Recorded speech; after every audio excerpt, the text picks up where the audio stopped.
মৰমৰ ছাত্ৰ ছাত্ৰীসকল, আজি তোমালোকৰ কাৰণে অইন এটা ভিডিঅ' লৈ আহিছোঁ বায়'লজিৰ ছেকেণ্ড ইয়াৰৰ যিটো বায়'লজি হয় সেই বায়'লজি।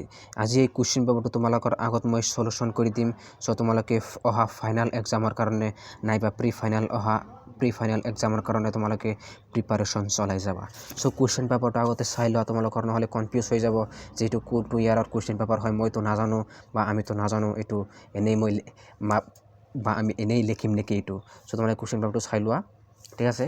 চ' এইটো চোৱা তোমালোকে 14 নম্বৰৰ পৰা হ'ব, বাকীখিনি মই দি দিছোঁ।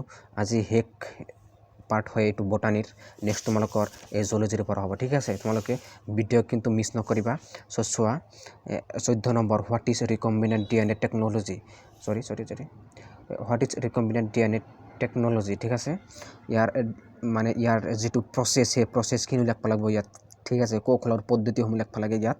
চ' DNA পূৰ্ণাংগ গঠনকাৰী কৌশল কি? চ' নাইবা PCR প্ৰযুক্তিটো কি নীতিৰ ওপৰত আধাৰিত? আণবিক নিদানত এই প্ৰযুক্তিৰ গুৰুত্বৰ বিষয়ে লিখা। খুব ইজি কুৱেশ্যন হয়, তোমালোকে পাৰিলে কিন্তু তোমালোকে লিখিব পাৰা, কিন্তু তোমালোকে ধৰিব নোৱাৰা যে কুৱেশ্যনটো এনচাৰটো লিখিব লাগে কেনেকৈ। মই তোমালোকক বুজাই দিম এনচাৰত, ঠিক আছে। চ' তোমালোকে এনচাৰটো মিছ নকৰিবা।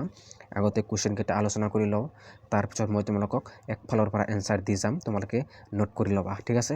নেক্সট চোৱা তোমালোকে 15 নম্বৰ, উপযুক্ত উদাহৰণসহ পৰাগযোগৰ জীৱীয় আৰু অজীৱীয় বাহকসমূহৰ বিষয়ে আলোচনা কৰা। জীৱীয় আৰু অজীৱীয় biotic and abiotic agents. Biotic and abiotic এইটো তোমালোকে ইংৰাজীত চাই থবা, ঠিক আছে। নাইবা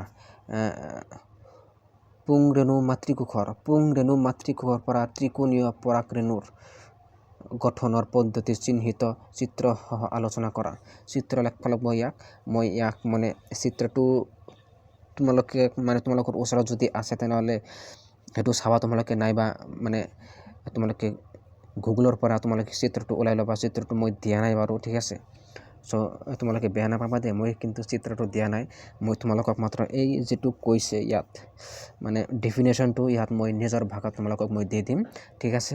নেক্সট চোৱা তোমালোকক চোৱা বায়'টেকন'লজি কিন্তু ইয়াতেও আহিছে, তোমালোকে কিন্তু কেতিয়াও কনফিউজ নহ'বা, ঠিক আছে। ইয়াতে বায়'টেকন'লজি কিন্তু আকৌ এটা পাৰ্টত আমি চাইছিলোঁ যে বায়'টেকন'লজি, চোৱা তোমালোকে এইটো বায়'টেকন'লজি আছিল, ঠিক আছে। এনচাৰটো কিন্তু তোমালোকে একেই লিখিবা, ঠিক আছে। তো সেই তোমালোকে কিন্তু কনফিউজ নহ'বা। ইয়াতে চোৱা অসমীয়াত কি আহিছে, জীৱ কাৰিকৰী বিজ্ঞানৰ সংজ্ঞা লিখা। ইয়াতে কিন্তু বেলেগ আহিছে, কাৰিকৰী জীৱ বিজ্ঞানৰ সংজ্ঞা লিখা, ঠিক আছে। কাৰিকৰী জীৱ বিজ্ঞানৰ সংজ্ঞা লিখা। ইয়াতে আছে ডিফাইন বায়'টেকন'লজি, ইয়াতে কিন্তু সেই একেই আছে, ডিফাইন বায়'টেকন'লজি। চ' তোমালোকে কেতিয়াও কনফিউজ নহ'বা কুৱেশ্যনটো লৈ। চ' সেইবাবে তোমালোকক কৈছোঁ মই, তোমালোকে ইংৰাজীত কুৱেশ্যনটো চাই থবা, তোমালোকৰ বহুত উপকাৰ হ'ব।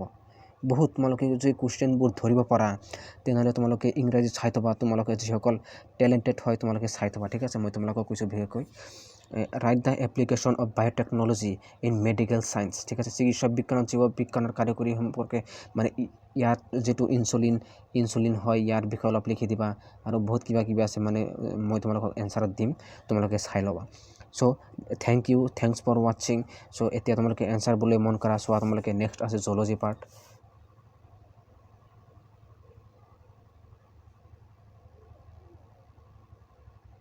চোৱা তোমালোকে নেক্সট আছে জুলজি পাৰ্ট। তোমালোকে চোৱা জুলজি পাৰ্ট, দ্বিতীয় অংশ প্ৰাণী বিজ্ঞান। চ' এইখিনি মই তোমালোকক নেক্সট পাৰ্টৰ পৰা আৰম্ভ কৰিম। চ' তোমালোকে ভিডিঅ'টো চাই থাকিবা। থেংকছ ফৰ ৱাচিং। Thank you. এতিয়া এনচাৰটোলৈ মন কৰা। যদি তোমালোকৰ ওচৰত কুৱেশ্যন পেপাৰটো আছে, তোমালোকে কুৱেশ্যন পেপাৰটো উলিয়াই ল'বা, তোমালোকৰ সুবিধা হ'ব এনচাৰটো চাওঁতে, ঠিক আছে। তোমালোকে চোৱা পুনঃসংযোজিত DNA প্ৰযুক্তি কি? পুনঃসংযোজিত কি? ৰিকম্বিনেণ্ট DNA টেকন'লজি কি? পুনঃসংযোজিত DNA প্ৰযুক্তিৰ প্ৰক্ৰিয়া লিখা, ইয়াৰ প্ৰচেছটো লিখিব লাগে। ব'লা চাওঁ আমি। ইয়াতে লিখা আছে, চোৱা ৰিকম্বিনেণ্ট DNA প্ৰযুক্তি হৈছে, ঠিক আছে। আৰু ইয়াৰ প্ৰক্ৰিয়াসমূহ তোমালোকে চাই লোৱা এবাৰ, ইয়াৰ প্ৰযুক্তিটো। উৎস জীৱৰ পৰা DNA পৃথক কৰা। খুব ইজিলি মই লিখি দিছোঁ, তোমালোকে চাই ল'বা, খুব সৰু সুৰাকৈ। ৰূপান্তৰিত গৃহস্থ জীৱৰ নিৰ্বাচন আৰু পৰীক্ষণ, পুনঃসংযোজিত DNA অণুৰ পৃথকীকৰণ আৰু বিশুদ্ধকৰণ। PCR কৌশলৰ নেক্সট কুৱেশ্যন, PCR কৌশলৰ নীতি লিখা। নীতি মানে কি? PCR বিষয়ে যদি কিবা কিবি জানা তেনেহ'লে তোমালোকে লিখি দিবা, ইয়াৰ ফুল ফৰ্মটো লিখি দিবা, অলপ সজাই পৰাই লিখিবা। নেক্সট চোৱা ইয়াৰ মানে ভূমিকা, চোৱা মেনশ্যন ৰোল, ইয়াৰ নীতিটো চাই ল'বা। 4 মাৰ্ক কিন্তু তোমালোকে লিখিবা। পৰগাছাৰ জৈৱিক আৰু অজৈৱিক কাৰকৰ বিষয়ে উপযুক্ত উদাহৰণৰ সৈতে আলোচনা কৰা। মানে পৰগাছা মানে কি? তোমালোকৰ যিটো মানে অজীৱীয় মানে পৰাগযোগৰ, ঠিক আছে, পৰগাছাৰ মানে পৰাগযোগৰ মানে জীৱীয় আৰু অজীৱীয় মানে বায়'টিক এণ্ড এবিঅটিক এজেণ্টছ। কুৱেশ্যনত আমি চাইছিলোঁ নহয়, চ' সেইটোৱে। ইয়াৰ যিটো জৈৱিক কাৰক তোমালোকে চোৱা,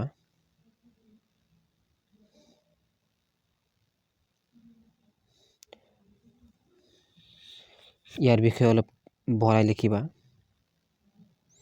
মাইক্ৰস্কোপৰ মাতৃকোষৰ পৰা 3টা কোষযুক্ত পৰেগদানা এটাৰ বিকাশৰ প্ৰক্ৰিয়াৰ বিষয়ে আলোচনা কৰা। মাত্ৰ এটা, তথাপিও 5 মাৰ্ক। চোৱা প্ৰকৃতিৰ লগত জড়িত আছে এইবিলাক। তোমালোকে এইবোৰ পঢ়ি অলপ হ'লেও ধাৰণা ল'ব পাৰিবা, সেই সুবিধাকে তোমালোকে লিখিবা আৰু বনাই লিখিবা তোমালোকে, ঠিক আছে। ইয়াত যি কৈছে আৰু তোমালোকে এইটো এটা শব্দমান বনাই লিখিবা। চ' জৈৱ প্ৰযুক্তিৰ সংজ্ঞা দিয়া। আকৌ আহিছে জৈৱ প্ৰযুক্তি মানে ডিফাইন বায়'টেকনলজি। চিকিৎসা বিজ্ঞানত জৈৱ প্ৰযুক্তিৰ প্ৰয়োগ লিখা। চোৱা তোমালোকে, জৈৱ প্ৰযুক্তি হৈছে জীৱিত জীৱ বা ইয়াৰ উৎপাদিত সামগ্ৰীৰ ব্যৱহাৰ কৰি সামগ্ৰী প্ৰযুক্তি আৰু চিকিৎসা পদ্ধতি উদ্ভাৱন কৰা। চিকিৎসা বিজ্ঞানত জৈৱ প্ৰযুক্তিৰ প্ৰয়োগ ভেকচিনৰ বিকাশ, ইনচুলিন আৰু অন্যান্য হৰম'নৰ উৎপাদন, জিনীয় বিকাৰৰ বাবে জিন থেৰাপি, ৰোগৰ নিদান পৰীক্ষাৰ বিকাশ, কৰ্কট ৰোগৰ চিকিৎসাৰ বাবে মনোক্লনেল এণ্টিবডি উৎপাদন। আৰু যিসকলে তোমালোক ইংলিছ মিডিয়ামৰ আছা তোমালোকে চোৱা, what is recombinant DNA technology. কুৱেশ্যনটো একেই, এনচাৰো একেই আছে, তোমালোকে চাই ল'বা। চোৱা PCR টেকনিক। চোৱা তোমালোকে এবিঅটিক এজেণ্টছ অফ পলিনেশ্যন। ভিডিঅ'টো পজ কৰি তোমালোকে চাই ল'বা যে। চ' তোমালোকৰ সমাপ্ত হ'ল বটানী পাৰ্ট, যিটো কুৱেশ্যন পেপাৰ আছিল ছেকেণ্ড ইয়াৰৰ মানে প্ৰি ফাইনেল 2023। আজি বটানীৰ পাৰ্টটো তোমালোকৰ কমপ্লিট হ'ল। এইটোৱে আছিল তোমালোকৰ লাষ্ট পাৰ্ট। আগৰকেইটা ভিডিঅ' যদি তোমালোকে চোৱা নাই তেনেহ'লে তোমালোকে চাই ল'বা, ঠিক আছে। ক্লাছ 12ৰ নেক্সট ভিডিঅ'ৰ পৰা তোমালোকৰ নেক্সট পাৰ্টত হ'ব তোমালোকৰ জুলজি পাৰ্টৰ পৰা আৰম্ভ হ'ব। চ' ফাৰ্ষ্ট পাৰ্টৰ পৰা তোমালোকে চাই যাবা, ঠিক আছে। চ' থেংকছ ফৰ ৱাটছিং।